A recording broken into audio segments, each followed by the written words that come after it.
PTI कारकुन अली बिलाल की मौत तशद्दुद से हुई। पोस्टमार्टम रिपोर्ट में तस्दीक हो गई। रिपोर्ट के मुताबिक अली बिलाल की मौत दिमाग में गहरी जर्ब आने के बाद खून ज्यादा बहने से हुई। मकतूल अली बिलाल के जिगर और लबलबे में खून जमा होना भी मौत की वजह बना। पोस्टमार्टम रिपोर्ट के मुताबिक दिमाग में खून जमा होने से अली बिलाल का ब्लड प्रेशर इंतहाई कम हो गया था। उनके जिस्म के हसास आज़ा पर भी तशद्दुद किया गया। अली बिलाल की खोपड़ी का एक हिस्सा बुरी तरह से मुतासिर हुआ था।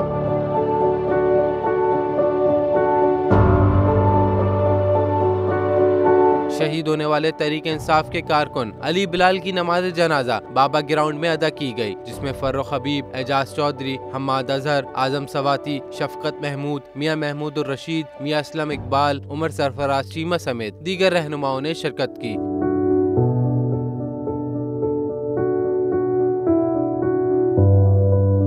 मैं आज शुएब शेख को खास तौर पर दाद देना चाहता हूं कि ये है आज़ादी राय, आज़ादी सहाफत, ये उसकी जंग है।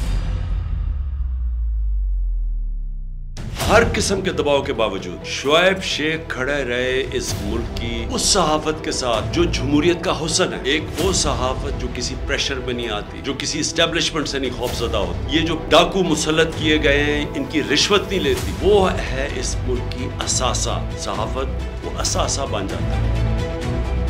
सिर्फ शुएब शेख को आज जेल में इसलिए डाला है कि उसको ये कहा गया था कि इमरान खान और PTI की कवरेज ना करें। मैं पाकिस्तानियों की तरफ से शुएब शेख आपको और बोल चालू कहता हूँ, हम आपके साथ खड़े हैं और इंशाल्लाह आप सब्र करें। ये अंधेरा, ये जो अंधेरी रात है, ये ज्यादा तैयार नहीं है। मुझे नजर आ रहा है कि इंशाल्लाह अच्छा वक्त आने वाला है।